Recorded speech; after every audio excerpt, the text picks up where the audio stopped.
Welcome back to Pets on Parade. Now, everyone at the Arizona Humane Society wants to give a big paws up to Uncle Bears, who raised more than $10,000 for the pets in our care with their fundraiser this year.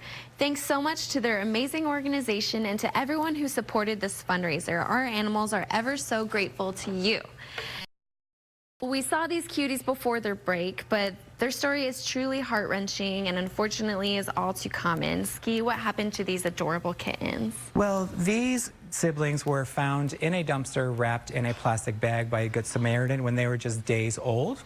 And so that Good Samaritan started to bottle feed them, but then had to bring them into the Humane Society because she was no longer able to keep fostering and take care of them. Now, would you like to stress to people that when you find an animal or you have a couple of animals that you can no longer keep any time of the year, that coming into the admissions department at the Arizona Humane Society is a judgment-free zone. We are there to help you. They are not going to judge you because every situation is different. So situations like this can be avoided simply by coming in. But foster hero Ann took these guys in while they gained some weight and got healthy, and then they went to the Second Chance Animal Hospital, got their spays, and now they are ready to go up for adoption. They are fun-loving, active, super fun kittens, and with kitten season upon us, one place that you can go to if you have community cats in your area about getting help with getting them spayed and neutered to lower the population but keep them in the colony is you can go to somanycats.org, and that will give you all kinds of tips and pointers on what to do if you have a mama cat, newborns, kittens,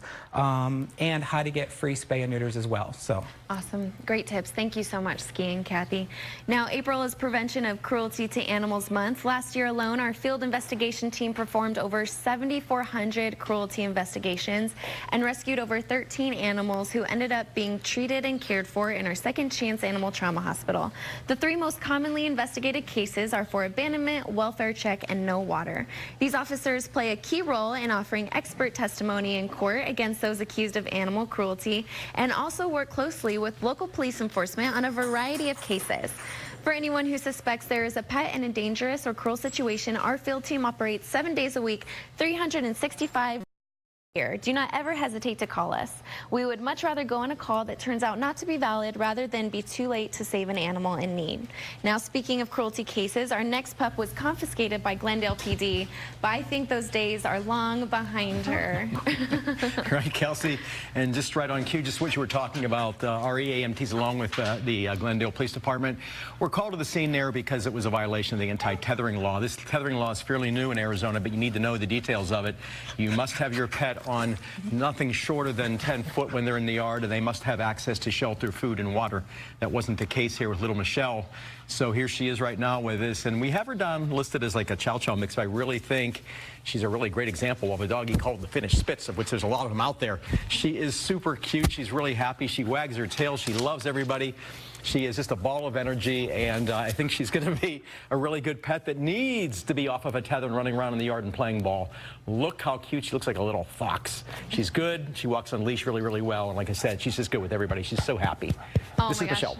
Super happy. Michelle, my belle, like you mentioned earlier. Now it's National Volunteer Appreciation Week, and we are so thankful for all of the volunteers at the Arizona Humane Society. Now we want to make sure that we show you a video just showing you how much we love them.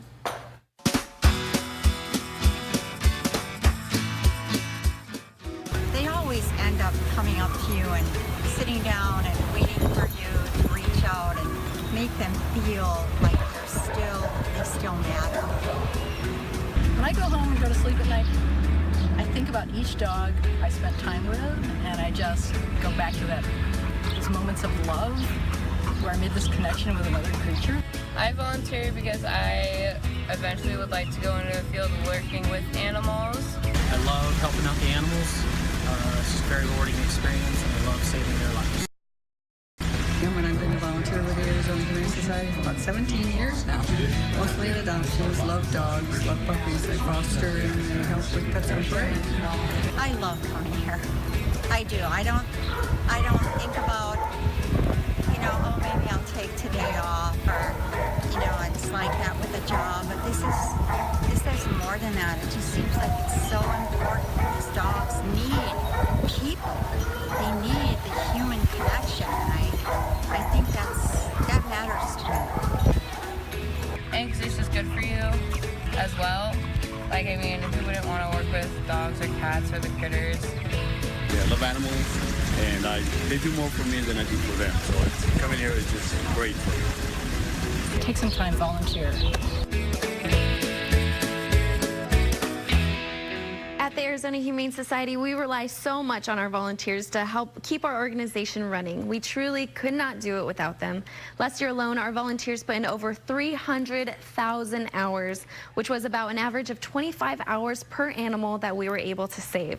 We love our volunteers and would love your help in our crucial mission to help save lives, and are especially in need of volunteers at our newest location at PetSmart Scottsdale off of Miller and Camelback. Becoming a volunteer is easy. Make sure to visit azhumane.org/volunteer to complete an online video orientation and application form. Now, we can all relate to our next kitty cat, who is named after a pretty goofy character. How cute is Mr. Magoo, Janine? Oh my gosh, I love this kitty. He is over here, he's 4 months old, purring away. Well, he came into the Humane Society because of a hoarding situation. He was brought in from our field team, and he was very sick. He had colici, which is a very extreme case of upper respiratory infection with ulcers and coughing and sneezing. We went to our Second Chance Animal Trauma Hospital and got treated. And then to heal, he went to foster hero David's house, who did an awesome job because he was a very scared, introverted kitty. And now look at him. He is like trying to climb up on me and getting, wants to give me kisses. And he's just a sweet, sweet kitty. I just love him to death. So here he goes. Hi, baby. So, oh yeah, I guess he's a shoulder sitter too. So that's a good thing, but he is just purring and just so loving. But we have low-cost public clinics that you can get spay and neuter and vaccinations and, and all kinds of really things to help you out with if you have animals at home that you need to have work done yourself. So just come and go on to azhumane.org and you can find out all kinds of great information. And someone needs to come take this little guy home. He is a doll. Yeah, and I think he definitely sees better than Mr. Magoo. Oh, yes. Now make sure to keep your TV tuned right here. Shaggy is so excited to meet you after the break, even though he's not showing it now.